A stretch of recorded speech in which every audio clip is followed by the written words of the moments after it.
Bismillahirrahmanirrahim. Assalamualaikum warahmatullahi wabarakatuh, and a very good morning to everyone. Today I would like to present about my research study entitled The Use of ICT Integration in Teaching and Learning Among Teachers in Public Primary Schools.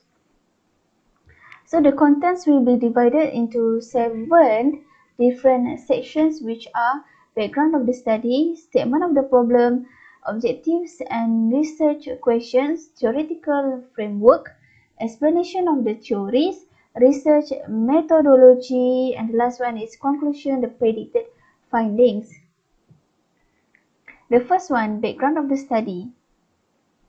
Based on the articles that I have read, this is the driving force to why I want to carry out the research, which is to evaluate the aspects that affect the use of ICT integration among teachers in public primary schools. The Ministry of Education, through the latest Education Blueprint 2013 until 2025, insights the importance of technology-based teaching and learning into the school's national curriculum. The main goal of ICT implementation in education proclaim the vision and missions of the government to promote ICT in education for the following intentions, which are to surround schools with dynamic and innovative learning environments for students to become more motivated and creative, to enable students to gain wider range of knowledge and be able to access to internet for developing a global outlook, to nurture students with capabilities of processing information more effectively and efficiently, and to develop students with attitudes and capability of lifelong learning. The next one is statement of problem. In early 1970s, Malaysian government has put great efforts to implement the integration of ICT in learning and teaching process. This is due to the importance of technology literate, which produces critical thinking workforce to face and involve the country in the global economy, cited by Hamidi, Meshkat, Zahari, and Jafari 2011.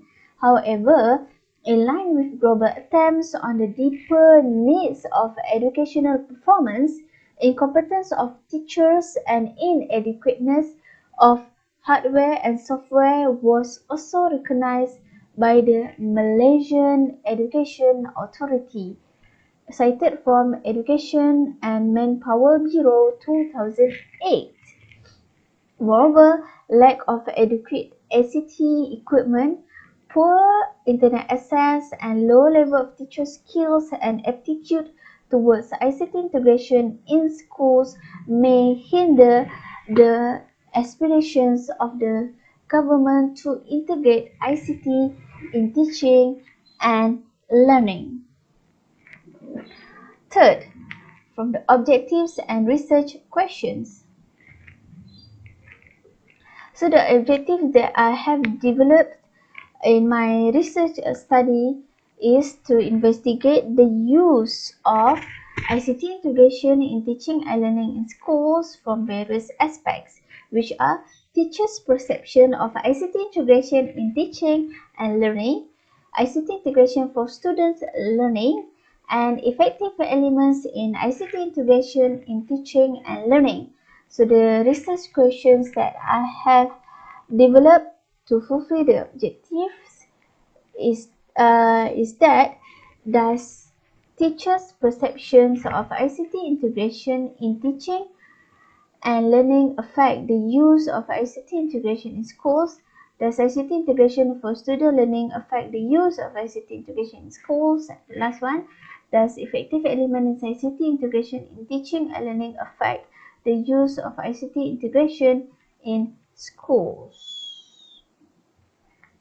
So, first one is the theoretical framework. There are three different prominent prominent ideas that I have gathered based on my research, which are constructivism, Lev-Vygotsky zone of proximal development, techno-pedagogical approach, TPEC model, Lev-Vygotsky formulation of social cultural approach. Fifth, explanations of the theories. First one, based on the constructivism, Lev-Vygotsky zone of proximal development. So based on this theory, it says that pupils will involve in active learning whereby teacher acts as the facilitators or guidance on the knowledge. And the second one, this constructivist model calls for learner-centered instruction because learners are assumed to learn better when they are forced to explore and discover things. The third one, constructivist learning requires learner to demonstrate their skills by constructing their own knowledge when solving real-world problems. And that is why technology should be employed in ways that pedagogical strategies that promote learner-centered in the classroom so that the learner themselves can utilize ICT to enhance, to explore and construct their own knowledge. So this is the reference from Esther Boyfo, Chapter 5, Theoretical Framework for ICT Integration. Okay, the next idea is from Techno-Pedagogical Approach, TPACK model.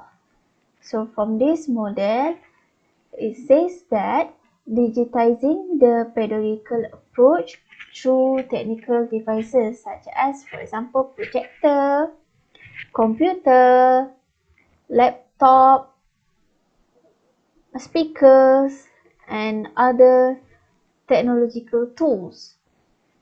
And then techno-pedagogical competency is essential for teachers because it facilitates effective teaching and learning.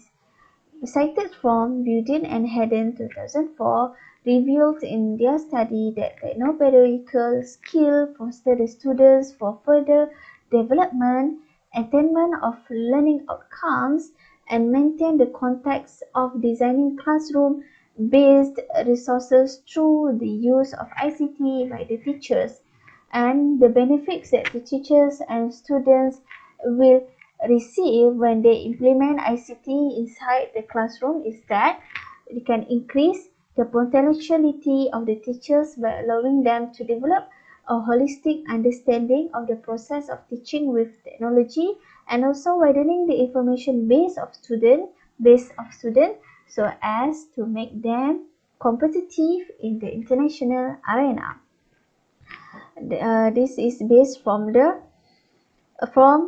Taku Nabil and the Research Scholar 2050, a study on implementation of techno-pedagogical skills, its challenges and role to release at higher level of education. And also from Kohler, Mishra and Yahya, Content Pedagogy and Technology, testing a model of technology integration. And the next one, the last idea, is that from Lev-Vygotsky formulation of socio-cultural approach. ICT is a mediating tool in teaching and learning. Socio-cultural approach to cognition is, in a way, that individuals' learning is not isolated, where only the minds guide them. Instead, the emphasis is on individuals' learning with a wide variety of tools and people that help them to carry out their goal-oriented activities in a socio-cultural setting. So thereby taking an ICT-based lesson in a school as an activity system where it can integrate the subject, which is the students, the object, the learning tasks or the learning activities, the tools and the dynamic nature of human activities, which is social interaction.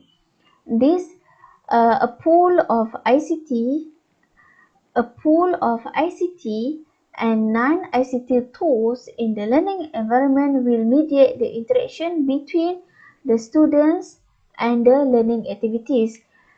From here it says that the students use the ICT tools in learning new knowledge from the interaction between the teachers and also the peers inside the socio-cultural setting, which is the classroom. This is from the it is referred from Lim 2002, a theoretical framework for the study of ICT in school, a proposal. Okay, this one, moving on to the next slide, is the research methodology of the study. So the research designs that I have used is a survey. Type of research is quantitative methodology. The population and sampling. The overall total of respondents for this research is 40 in service teachers from 4 different schools in Negeri Sembilan. And the instrument, the total item of the questionnaire is 40. The total item for the questionnaire is 43 items, and it has 4 Likert scale: strongly agree, disagree, and strongly disagree.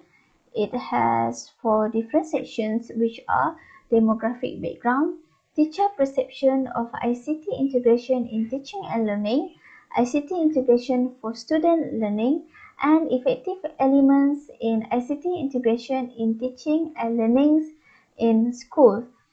So the questionnaire has been given approval from one of the authors, Dr. Simin Gavifek, based on the research, teaching and learning with technology, effectiveness of ICT integration in schools through email. Data collection procedure. 40 questionnaires were distributed during phase 2 practicum.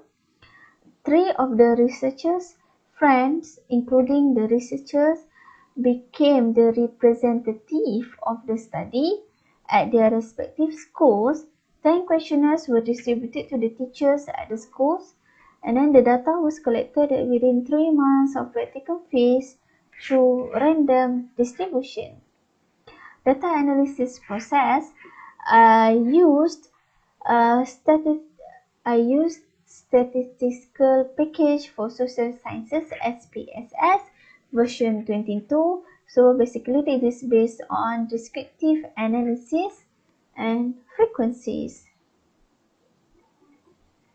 The last one, conclusion, predicted findings from the research, is that by implementing ICT, using ICT tools and equipment will prepare an active learning environment that is more interesting and effective for both teachers and students.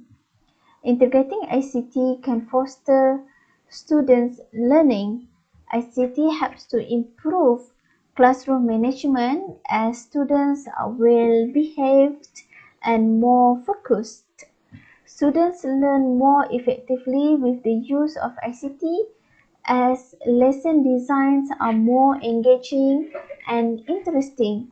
And also the implementation of ICT as well should take into account the adequacy of well-functioning ICT tools and facility in schools, training and professional development provided for teachers, and the availability of technical supports at the schools. And also technology-based teaching and learning is more effective in compared to traditional classroom. So from here we can conclude that It is very important for the teachers, especially in primary schools, to integrate ICT in teaching and learning process, because ICT will help ease the teacher burden in terms of creating the teaching aids, as well as to have